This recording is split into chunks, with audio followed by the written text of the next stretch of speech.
Ayan po, good evening sa ating lahat and welcome back sa ating daily evening devotional. Ako po ang inyong presider sa gabing ito at para po sa ating programa, tayo po ay magkakaroon ng opening song to be played by our technical and then opening prayer na lang po ni Sister Katie Manchola.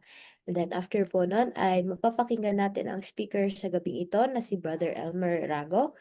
And then after po nun, tayo po ay magkakaroon ng sharing of insights kung may gusto po kayong idagdag o ibahagi na connected po sa ating devotional ngayong gabi. And then after po nun ay closing song and closing prayer ng ating speaker. So yun po ang pagkasunod-sunod ng programa natin sa gabing ito. Kaya ngayon po tayo ay dumako na sa ating opening song.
Let's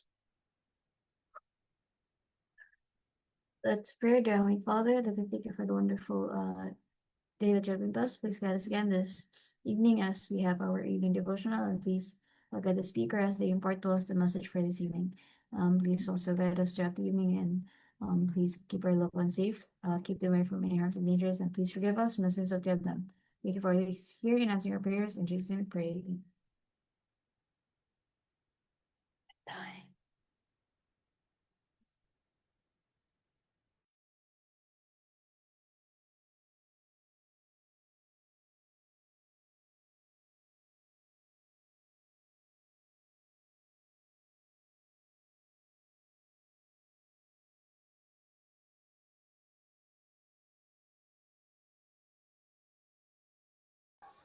Magandang gabi po sa ating lahat, mga kapatid. Ang ating pong pag-aaralan ngayon ay dito po sa libro ng God's Amazing Grace, titled The Gift of Repentance, May 10. Him hath God exalted with his right hand to be a prince and a savior, for to give repentance to Israel and forgiveness of sins. Repentance is one of the first fruits of saving grace. Our great teacher, in his lessons to erring fallen men, presents the life-giving power of his grace, declaring that through this grace, men and women may live the new life of holiness and purity. He who lives this life work out the principles of the kingdom of heaven. Taught of God, he leads others in straight path. He will not lead the lame into paths of uncertainty. The working of the Holy Spirit in his life shows that he is a partaker of the divine nature. Every soul, thus worked by the Spirit of Christ, receives so abundant a supply of the rich grace that, beholding his good works, the unbelieving world acknowledges that he is controlled and sustained by divine power and is led to glorify God. So, mga kapatid, remember, sabi po ni Paul, that we are a living epistle. We are an open book na tayo po mga kapatid ay binabasa ng sanlibutan. Makikilala po at makikita po nila mga kapatid kung tunay na tayo po ba ay controlled by the divine power. Makikilala nila ang ating Panginoong Diyos at pupurihin nila ang ating Ama na nasa langit. Sabi dito, read and study the 34th chapter of Ezekiel. In it, we are given most precious encouragement. I will save my flock, and they shall be no more a prey, the Lord declares. And I will make them a covenant of peace. The most striking feature of this covenant of peace is the exceeding richness of the pardoning mercy expressed to the sinner if he repents and turns from his sin. So, ang pangako ng ating Panginoong Diyos, mga kapatid, yung tinatawag na pagpapatawad niya sa atin. At yung tao na pinatawad na ng Panginoon, mga kapatid, ay makikita sa kanyang bunga. Tulad ng aking sinabi, tayo po ay open book.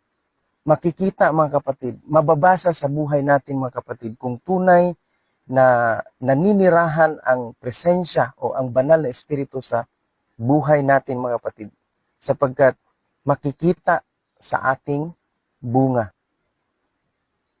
Tapos ang pagpapatawad ng ating Panginoong Diyos is conditional. Hindi niya ibibigay, mga kapatid, ang kanyang pagpapatawad sa atin kung tayo ay hindi nagrepent. Kasi sabi dito, if he repents and turns from his sin. So kung hindi natin hingian ng tawad, mga kapatid, yung ating mga kasalanan, ay hindi rin po tayo papatawarin ng ating Panginoong Diyos. The Holy Spirit describes the gospel as salvation through the tender mercies of our God. He will be merciful to their unrighteousness. The Lord declares of those who repent, and their sins and their iniquities will I remember no more. Hebrews chapter 8, verse 12. So ito po yung pangako ng Panginoon na kung siya ay magpapatawad sa atin, mga kapatid, hindi na niya alalahanin pa yung ating mga kasalanan. Tayong tao, mga kapatid, yung ating mga kasalanan, lagi nating maalala kaya nagkakasala ulit tayo. Pero kung nagkakasala man tayo, mga kapatid, ang ating Panginoong Diyos ay palaging bukas upang tayo ay tanggapin. Does God turn from justice in showing mercy to the sinner? No. God cannot dishonor His law by suffering it to be transgressed with impunity. Under the new covenant, perfect obedience is the condition of life. So pagkatapos po nating pinatawad ng ating Panginoon mula sa ating mga kasalanan, mga kapatid, hindi po pwede na maging labagista tayo. Hindi po pwedeng disobedient tayo, mga kapatid, sa kanyang mga kautusan. Siyempre, tayo ay susunod kung ano ang gusto ng ating Panginoong Diyos. In order na magkaroon tayo, mga kapatid, ng buhay. If the sinner repents and confess his sins, he will find pardon. Na kung tayo ay magsisi, iwanan yung ating mga kasamaan, mga kapatid, makakasumpong tayo ng kapatawaran mula sa ating Panginoong Diyos. By Christ's sacrifice in His behalf, forgiveness is secured for him. Christ has satisfied the demands of the law for every repentant, believing sinner, mga kapatid. The atonement that has been made for us by Christ is wholly and abundantly satisfactory to the Father. God can be just and yet the justifier of those who believe. Sa pamamagitan ng ating Panginoong Hesukristo, tayo po ay makalapit sa Ama at makahingi ng tawad, mga kapatid, upang tayo ay linisin mula sa ating kasamaan. Kaya nga, ang Espiritu ng ating Panginoong Kristo ay manahan sa buhay natin, mga kapatid. Ang ating buhay ay magkaroon ng pagbabago. Ang gift of repentance, mga kapatid, ito ay magdadala sa atin ng panibagong buhay. Kaya nga po, mga kapatid, ayaw ni Satan na tayo ay magsisi. Ayaw ni Satan na tayo ay lalapit sa ating Panginoong Diyos sa pamamagitan ng pagsisisi o pag-iwan sa ating mga kasalanan. Sapagkat gusto ni Satan, mga kapatid, na tayo ay mapuksa ng ating Panginoong Diyos kasama ang ating mga kasalanan. Kaya nga po sa John 10 verse 10, si Satan pumunta dito, mga kapatid, upang sumira, upang magnakaw, upang pumatay. Ngunit si Jesus Christ pumunta dito upang magbibigay sa atin ng buhay and abundant life. Bibigay sa atin ng ating Panginoon ang kapayapaan sa ating puso, mga kapatid, na hindi tayo matatakot, hindi tayo mag-alala kung ano man ang ating kakaharapin sa hinaharap, mga kapatid, kung ano man ang kahantungan, sapagkat alam natin na mayroong Diyos na nagabay sa atin. Kaya sa oras na ito, mga kapatid, maraming salamat sa ating Panginoong Diyos na binigyan niya tayo ng biyaya ng pagpapatawad upang sa ganon, magkaroon tayo ng buhay at kaligtasan. Magandang gabi sa ating lahat at pagpalain tayo ng ating Panginoong Diyos. Muli, tayo po ay manalangin. Maraming salamat, Panginoon, sa inyong kabutihan at kagandahan po, sa biyaya ng pagpapatawad sa amin.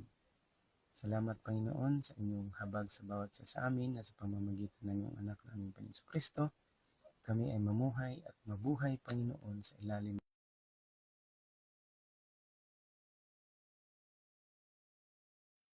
Yan, maraming salamat po, Brother. Sa napakagandang mensahe na binahagi mo sa ating ngayong gabi. Na sinasabi nga po sa ating devotional ngayon na ang repentance nga po ay isang regalo na galing kay Jesus na hindi po natin kayang magawa ng ating sarili.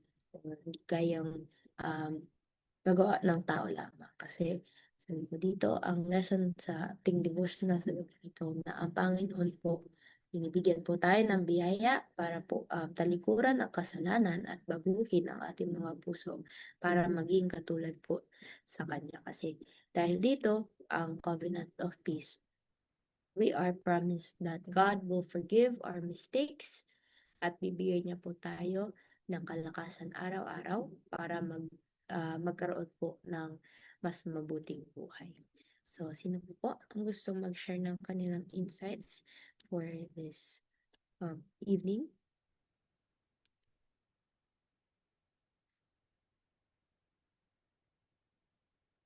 Marami-rami po ang kasama natin. Nandito po sila Brother Rob, si Sister Daniela, si Sister Trisha.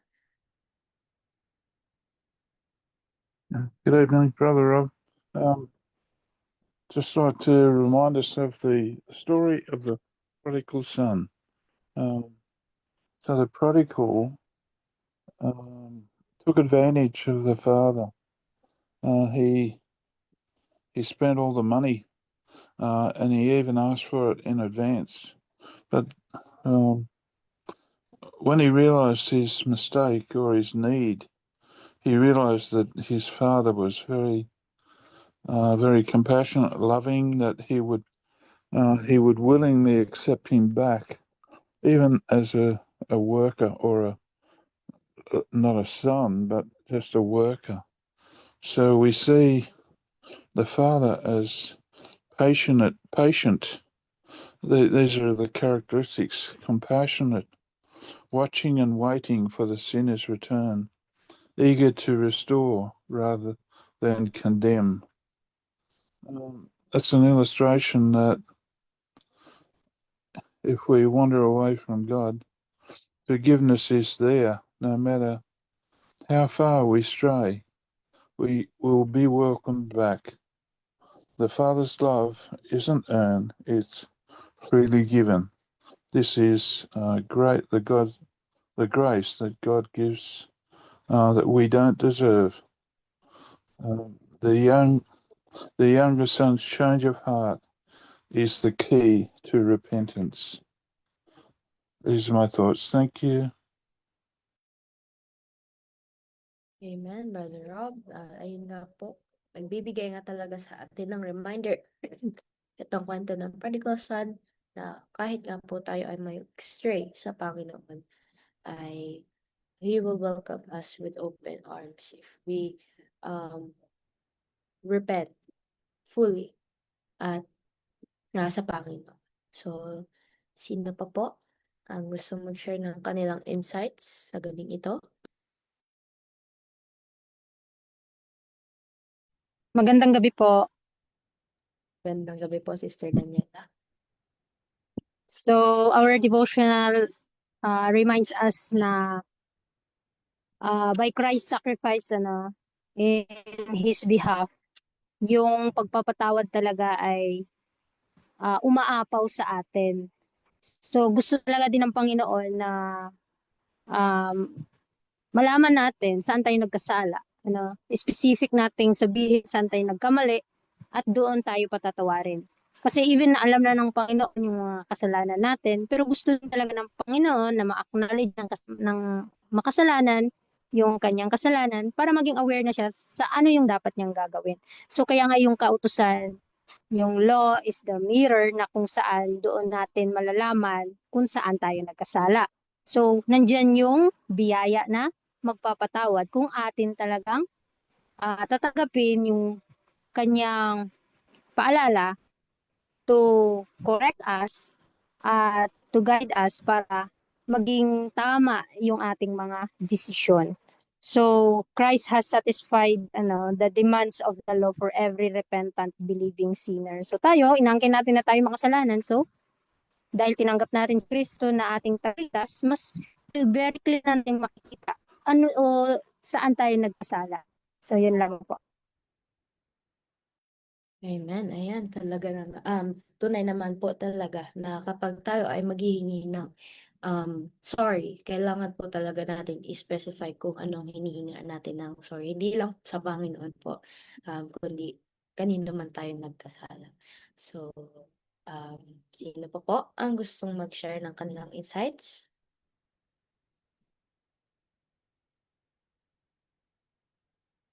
Ayun po. So, kung wala na, malinaw naman na din po ang ating devotional. Tayo po ay dumako ngayon sa ating closing song and closing prayer po na papangalan sa atin ni Sister Daniela. So, dako na po tayo sa ating closing song.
Sister Daniela?